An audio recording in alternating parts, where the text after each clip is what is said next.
No one should be denied their birthday pencil.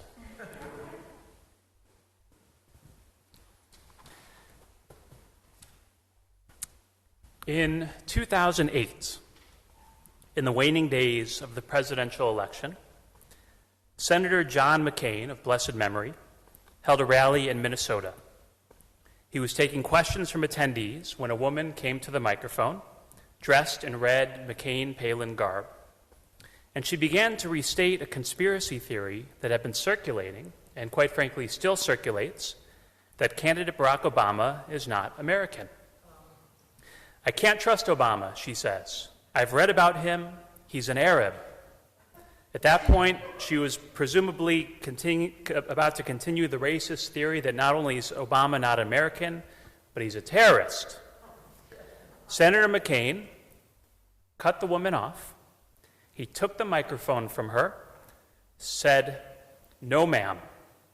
He's a decent family man and a citizen that I just happen to have disagreements with on fundamental issues. And that's what this campaign's all about." He went on to tell a separate supporter that Obama is a decent person who you don't have to be scared of as President of the United States. The audience members got unruly. One began to boo and shout, "Terrorist."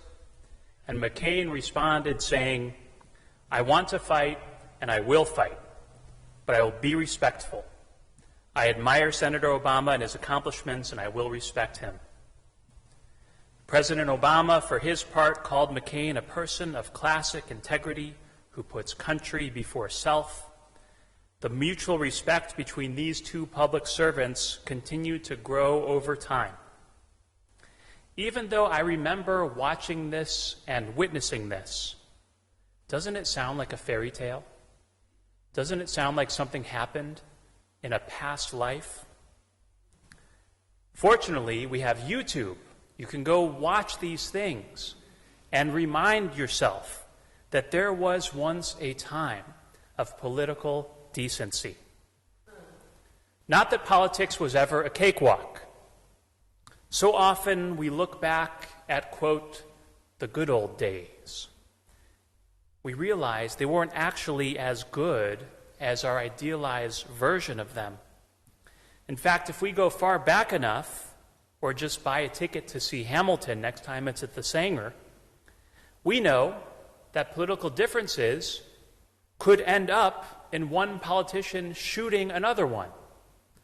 Politics has never been friendly fire, so to speak. Now, I very purposely wrote this sermon before the winner of the election was called. I rushed to do that. Turns out I could have taken my time.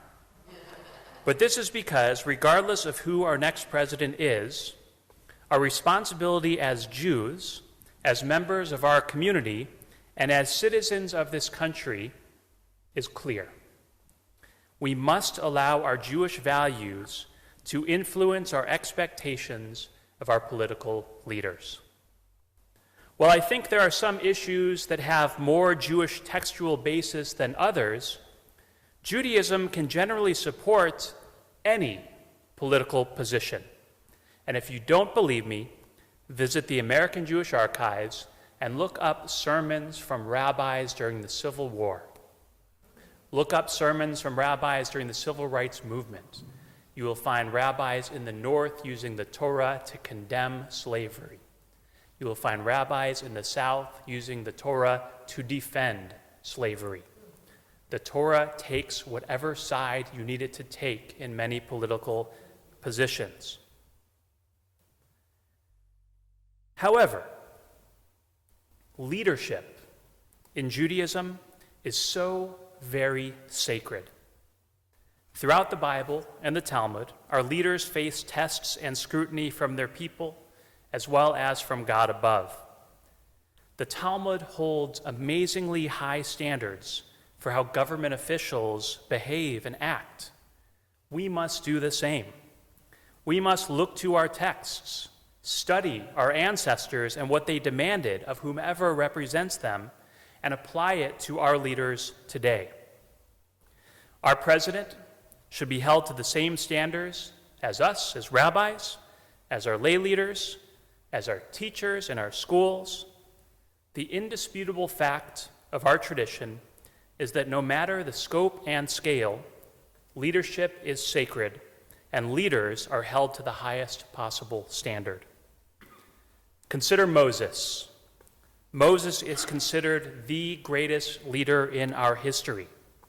Moses took on more responsibility and is credited as the most accomplished prophet and rabbi that our storied tradition ever knew.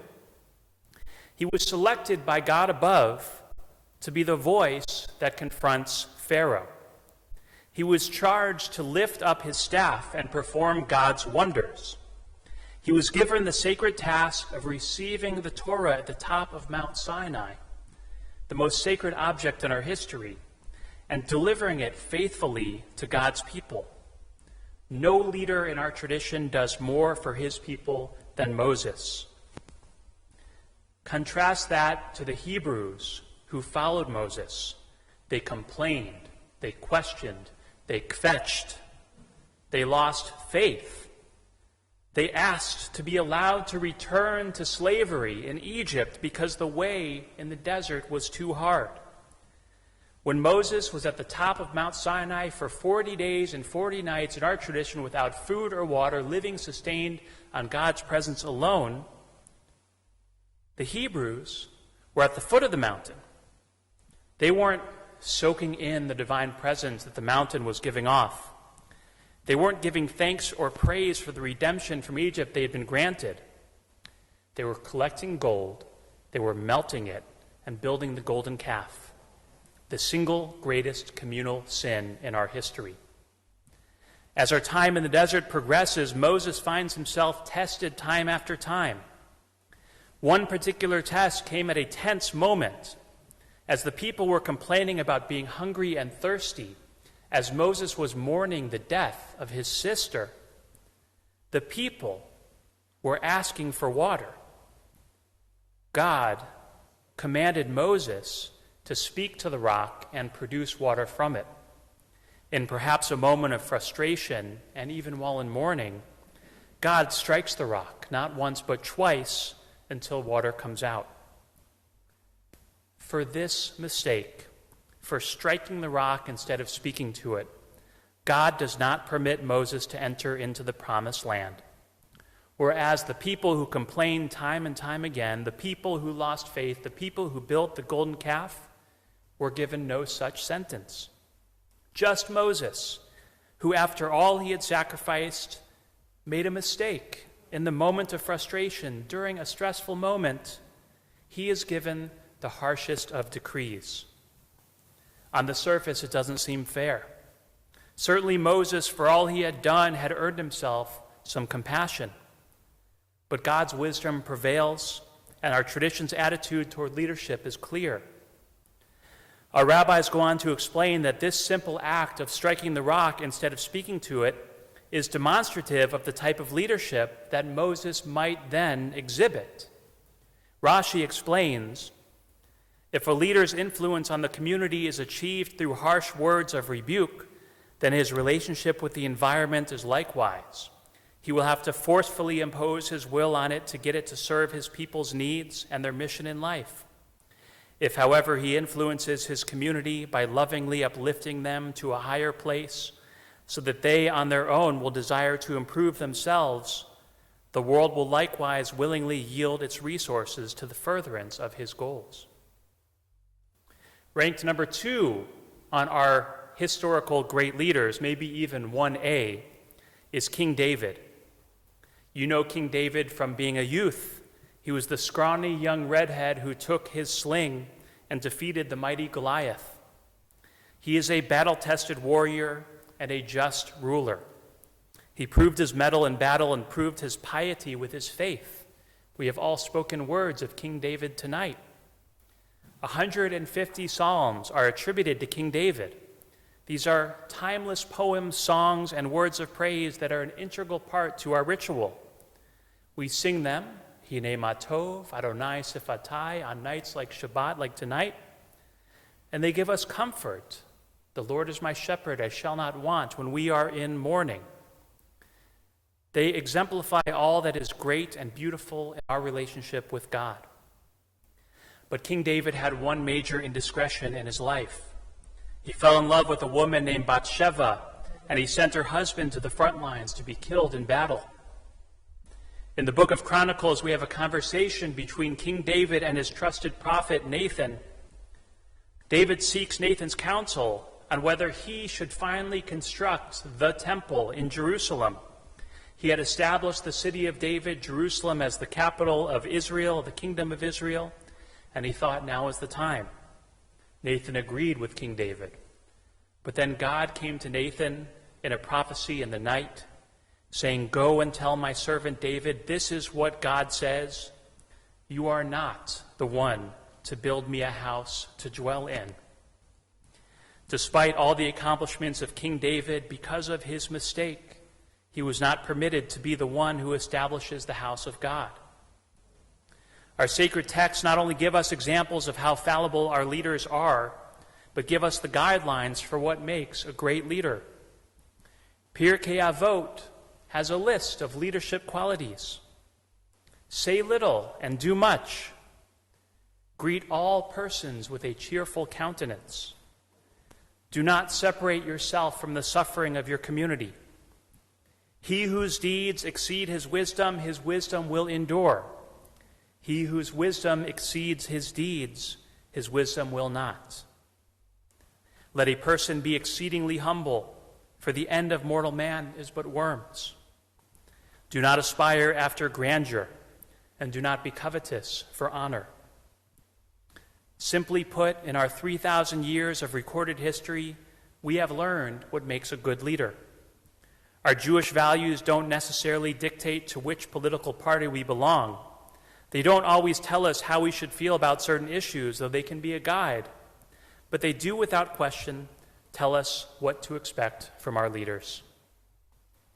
Over the last decade plus, we have become so partisan and so tribal that we no longer hold our leaders to the standard that we should. As long as our leader has the D or the R next to their name, they can do no wrong. This cannot continue to be the type of leadership that we settle for. As Moses, King David, Abraham, etc., all teach us, there is no accomplishment great enough to excuse our leaders of their responsibility for their flaws. We live in a democracy, and we are the people who choose the leaders of our country. We, for our part, must insist on the level of decency, virtue, and civility that our tradition commands. Just as we look to our ancestors to guide our values, our politicians can look to the precedent of politicians before them to guide theirs. At the end of George H.W. Bush, again of blessed memory, at the end of his first and only term as president, he left the following note to his successor, Bill Clinton. Dear Bill, when I walked into this office just now, I felt the same sense of wonder and respect that I felt 4 years ago. I know you will feel that too.